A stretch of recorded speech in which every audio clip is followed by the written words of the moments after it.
नमस्कार, जय हिंद साथियों। आप सभी का हमारे YouTube प्लेटफॉर्म पर स्वागत है। साथियों, आज की वीडियो में हम बात करेंगे कि जो 4th क्लास वैकेंसी है, इसका संशोधित रिजल्ट आ चुका है और इस रिजल्ट के बाद में हमें स्क्रूटनी फॉर्म भरना है।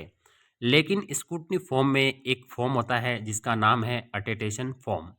इस अटेस्टेशन फॉर्म को हम ऑफलाइन किस प्रकार से भरेंगे? ऑफलाइन भरने के बाद ही हम उसे ऑनलाइन भरेंगे। साथियों, ऑफलाइन भरने का तरीका क्या है और कौन से स्थान पे कौन सी चीज़ यहाँ पर लिखनी है जो वैलिड रहेगी? अटेस्टेशन फॉर्म किस लिए ज़रूरी होता है, ये भी आज की वीडियो में बताने वाला हूँ। साथ ही इसमें कौन कौन सी जानकारी के लिए आपको एक वैलिड डॉक्यूमेंट की आवश्यकता रहने वाली है। साथियों, ये आप भले किसी भी कैटेगरी से बिलोंग करो, आपको यहाँ पर अटेस्टेशन फॉर्म भरना ही होगा। साथियों, ऑनलाइन स्क्रूटनी फॉर्म भरा जाएगा 9 फरवरी से। उसमें स्क्रूटनी फॉर्म में जो अटेस्टेशन फॉर्म है, ये एक अनिवार्य दस्तावेज, इस पर रेड स्टार लगा हुआ है, मतलब ये तो भरना ही भरना है, यानी इसको अपलोड करना होगा। अब पूरा प्रोसेस मैं बताने वाला हूँ, आप इसको कैसे भरेंगे। तो ये आपका अटेस्टेशन फॉर्म है और ये 2 पेज का होता है। यहाँ पर इसमें 2 पेज है और दोनों पेज आपको बनवाने होंगे। इसके लिए आपको क्या करना पड़ेगा? सबसे पहले ये जो अटेस्टेशन फॉर्म है, ये किसके लिए बनता है, यानी क्यों ज़रूरी है? साथियों, this format will be used for verification bye police department. साथियों, ये डिपार्टमेंट जो होता है, आरएसएसबी बोर्ड है, जो भी अपनी नोडल एजेंसी होगी, ठीक है, माध्यमिक शिक्षा विभाग, ये पुलिस के पास हमें इसको भेजा जाएगा फॉर्म को, और वहाँ से ये वेरीफाई होगा, यानी पुलिस वेरिफिकेशन करेगी बाद में कि ये व्यक्ति बिल्कुल यही है और इस स्थान पे पढ़ा है और इसी स्थान पे निवास करा है और इसका पूरा रिलेशन ये है। ये पुलिस के द्वारा वेरिफिकेशन के लिए भरवाया जाता है। इसमें क्या करना है, आपको यहाँ पर अपना फोटो चिपकाना है और उस पर आपको ऐसे क्रॉस साइन करने हैं, ठीक है ना। आधे साइन बाहर होने चाहिए, आधे फोटो के ऊपर होने चाहिए। बाद में ये लिखा है, ये पूरा आपको ब्लॉक कैपिटल लेटर में लिखना है, यानी आपको बड़ी एबीसीडी में ही भरना है। ऐसे नहीं कि आप छोटी एबीसीडी में काम में ले सकते हो, नहीं, बिल्कुल आपको कैपिटल लेटर में लिखना होगा। बड़ी सावधानी से भरना है, एक एक को समझना है, ठीक है। सबसे पहला पॉइंट इसमें लिखा है name in full with alias, ठीक है, इफ एनी। आपको इसमें क्या करना है, आपका नाम फुल भरना है, बड़ी एबीसीडी में आपका नाम लिखना है। उसके बाद में आपका जो सरनेम है, जैसे अमित शर्मा है तो अमित आपको इसमें लिखना है, शर्मा आपको इसमें लिखना है। रोल नंबर आपके जो भी है इसको लिखना है। मेरिट नंबर आपकी अभी जो भी आ रही है वो आपको इसमें फिल कर देनी है, बड़े अक्षर में आपको लिखना है। उसके बाद में दूसरा पॉइंट है एड्रेस का। प्रेजेंट एड्रेस के अंदर आपको देखो पूरा वार्ड, गली, मोहल्ला, ठीक है, आप जिस भी नगर में रहते हैं, गांव, विलेज, पोस्ट, तहसील पूरी भरनी है साथियों। तो यहाँ पर आप क्या करेंगे, इधर वाले में वार्ड, गली, मोहल्ला जो भी है आपका लिख देंगे साथियों, ठीक है। ये वाले इसमें लिखेंगे, फिर आप इसमें विलेज लिख देंगे, इसमें डिस्ट्रिक्ट लिख देंगे, डिस्ट्रिक्ट, और इसमें आपको पिन कोड लिख देना है, ठीक है। और ये का यही आपको होम एड्रेस में भरना है। आपको यहाँ पे वार्ड, गली, मोहल्ले का नाम आपको भरना है, ठीक है, बिल्कुल जो भी है, और फिर विलेज, आपका डिस्ट्रिक्ट और आपका पिन कोड यहाँ पे भर देना है। डिस्ट्रिक्ट के बाद में आपको यहाँ पर कोष्टक लगा के स्टेट भी लिख देना, आपको ये थोड़ा ध्यान रखना है साथियों, स्टेट भी आपको लिखना ज़रूरी यहाँ पर मैंडेटरी रहेगा। उसके बाद में बात करेंगे हम तीसरे पॉइंट की, चौथे पॉइंट की साथियों, ठीक है। चौथा पॉइंट है particular of palace where you have resident for more than 1 year, यानी 1 साल से ज़्यादा अगर किसी स्थान पर रहे हैं और अधिकतम आप 5 साल तक, यानी आप किसी स्थान पर 1 साल से ज़्यादा रह रहे हैं तो वहाँ का आपको एड्रेस देना पड़ेगा, यानी कब से कब तक आप वहाँ पर रहें, ठीक है ना, उसका एड्रेस आपको यहाँ पर लिखना पड़ेगा, फुल एड्रेस। जैसे मान लो मेरा गांव, जैसे किसी शहर में, जैसे मान लो गांव अजमेर में है और मैं जयपुर में रह रहा हूँ साथियों, ठीक है, और पिछले लगभग 2-3 सालों से रह रहा हूँ, तो वहाँ का भी आपको एड्रेस लिखना पड़ेगा, क्योंकि वहाँ की भी आपकी जांच पड़ताल होगी कि वहाँ पर उनको कैसा उनका व्यवहार था। पांचवा पॉइंट है आपकी फादर की डिटेल भरी जाएगी। इसमें सबसे पहले आपके फादर का फुल नेम आएगा, ठीक है, और फादर का जो भी पोस्टल ऑर्डर होगा, जहाँ पे पता होगा उनका, ठीक है, वो पता यहाँ पे लिखा जाएगा, ठीक है। उसके बाद में उसका परमानेंट होम एड्रेस, पिता का जो भी आपका परमानेंट होम एड्रेस है, जो आपका है वही पिताजी का होगा साथियों, ठीक है। कुछ स्थिति में बाहर रहते हैं तो उनका आपको लिखना है साथियों, ठीक है। उनका प्रोफेशनल क्या है साथियों, वो क्या काम करते हैं वो आपको यहाँ पे लिखना है। अगर वो सर्विस में है तो उनका आपको डिजिटेशन आपको लिखना है, ठीक है, ये आपको थोड़ा सा ध्यान रखना है। तो आपके पिताजी फार्मर है तो आप यहाँ पे उनका खेती लिखेंगे और उनका आप खेती लिखेंगे साथियों, ठीक है। अगर जॉब में है तो जॉब का हिसाब से आपको लिखना है। उसके बाद में छठा पॉइंट हमारा आता है नेशनलिटी। आपकी नेशनलिटी बतानी है, फादर की क्या है, इंडियन है, बिल्कुल राइट टिक कर देना है। मदर इंडियन है, बिल्कुल, हस्बैंड आपके इंडियन है, और यहाँ पर वाइफ आपकी इंडियन है तो आपको यहाँ पर इंडियन भर देना है। क्या कह रहे हैं? Are you place of birth of name of district and district, यानी आपके जो जन्म का स्थान और डिस्ट्रिक्ट और स्टेट आपको लिखना है। तो साथियों देखो, आगे आपके हस्बैंड है तो हस्बैंड का आपको लिखना है, वाइफ है तो वाइफ का आपको लिखना है कि कहाँ पर आपका जन्म और आपका डिस्ट्रिक्ट स्टेट कौन सा है। ठीक है, कई बार क्या होता है, जैसे आपकी वाइफ का है तो उनका जन्म जैसे अदर स्टेट में है तो यहाँ पे उनका स्टेट का नाम लिखना है, डिस्ट्रिक्ट कौन से डिस्ट्रिक्ट में हुआ है वह, ठीक है ना। तो अगर आपके राजस्थान के है तो राजस्थान का कोई भी डिस्ट्रिक्ट आपका लिखना है, ठीक है, जिस स्टेट डिस्ट्रिक्ट में आपका जन्म हुआ है, आपकी वाइफ का जो भी जन्म हुआ है, ठीक है, तो आपको इसमें जानकारी भरनी है। 7वां पॉइंट है डेट ऑफ बर्थ। आपकी जो भी डेट ऑफ बर्थ है वो आपको यहाँ पर लिखनी है, आप डेट यहाँ लिखनी है, मंथ यहाँ लिखनी है और साल आपको यहाँ पर लिखनी है साथी, ठीक है। उसके बाद में अगला है present age as on advertise, यानी जो आपका विज्ञापन जारी हुआ उस विज्ञापन के अनुसार आपकी अभी कितनी आयु हो रही है।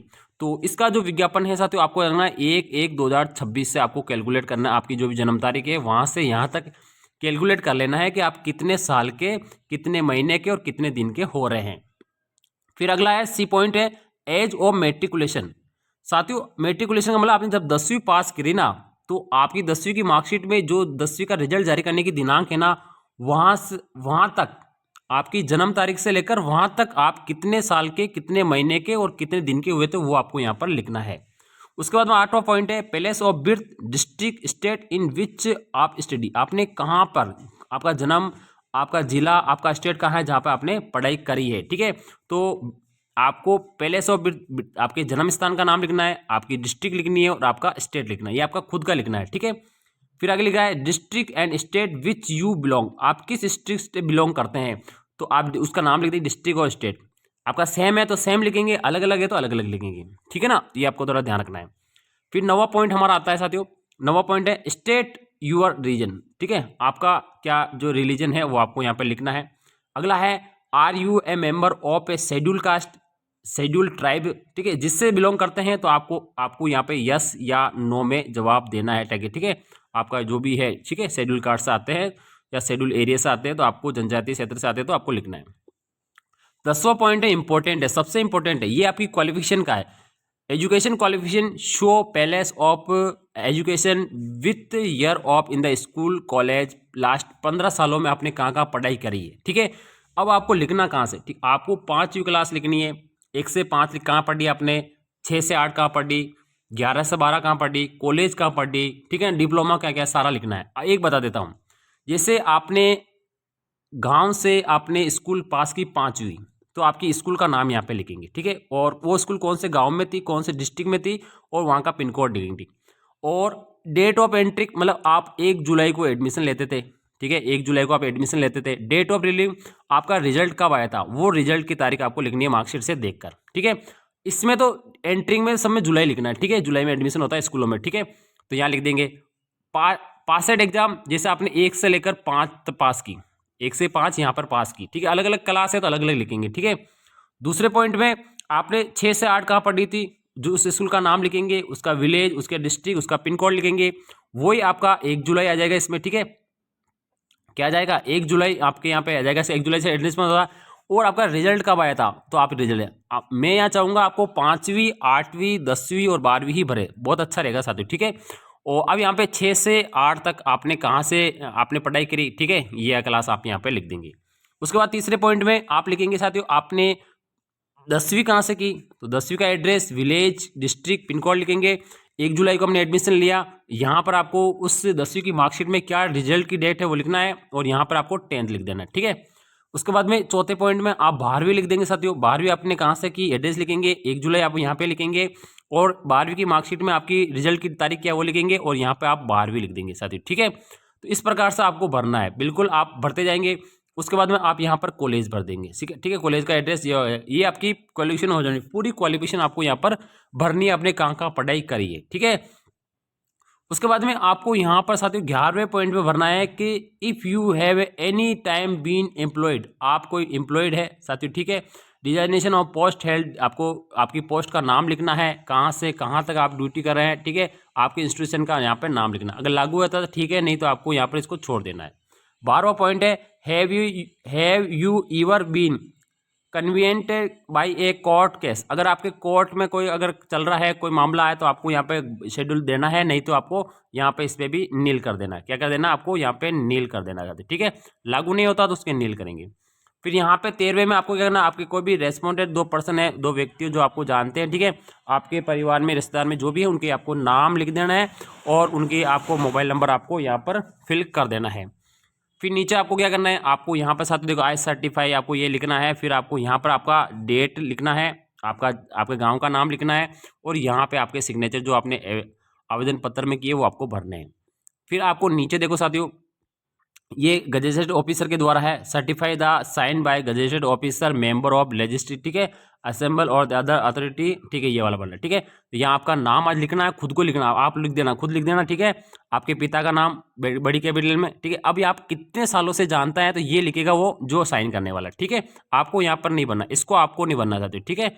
इस मैंने गोला किया ना, इसको आपको नहीं भरना, ठीक है। और फिर आपको यहाँ पे आपका प्लेस आपको लिख देना, आपको डेट आपको भर देनी है। ये वाला भी वही भरेगा जो साइन करेगा लेक्चरर, ठीक है, जो लेक्चरर, ठीक है, वो वहाँ पे इनका साइन कर देगा, यहाँ पे इनकी सील लगा देगा। और कितने सालों से आपको जानता है, 2 साल से जानता है, 5 साल से जानता है, 10 साल से जानता है, वो यहाँ आपको वो लिख देगा। जैसे मैं इसको 5 साल से जानता हूँ, ठीक है, 10 साल से जानता हूँ, 2 साल से जानता हूँ, 1 साल, जो भी लिखा वो यहाँ पे साइन, ठीक है। तो इस प्रकार से आपका अटेस्टेशन फॉर्म कंप्लीट हो जाता है और यही आपको क्या करना पड़ेगा, स्क्रूटनी फॉर्म में अपलोड करना पड़ेगा साथियों, ठीक है। तो इसको 2 प्रतियों में निकाल के 2 प्रतियों में आप भर लीजिए। एक अगर प्रॉब्लम भी हो जाती है, दूसरे को अपन काम में ले सकते हैं, तो इसको 2 प्रतियों में भरना है। पूरा अटेस्टेशन फॉर्म, स्क्रूटनी फॉर्म हमेशा 2 प्रतियों में ही भरा जाता है। तो आपको डाउनलोड कर लेना है PDF 2 फॉर्मेट में और 2 फॉर्मेट में इसको बनवा के रखना है साथियों, ठीक है। और इसी को ही आपको स्क्रूटनी फॉर्म ऑनलाइन जब भरा जाएगा उसमें आपको अपलोड करना है। इसमें बड़ी सावधानी से आपको लिखना है, इसमें कोई काट छाट नहीं करनी है, आपको ध्यान रखना है साथियों, ठीक है। बिल्कुल लिख रहे हो पहले सोच समझ के उसके बाद में लिखो, पहले आप रफ में लिख लो उसके बाद में आप लिखोगे, ठीक है। तो ये था जानकारी। वीडियो हमारा कैसा लगा, वीडियो को लाइक, चैनल को सब्सक्राइब करें। थैंक यू, धन्यवाद।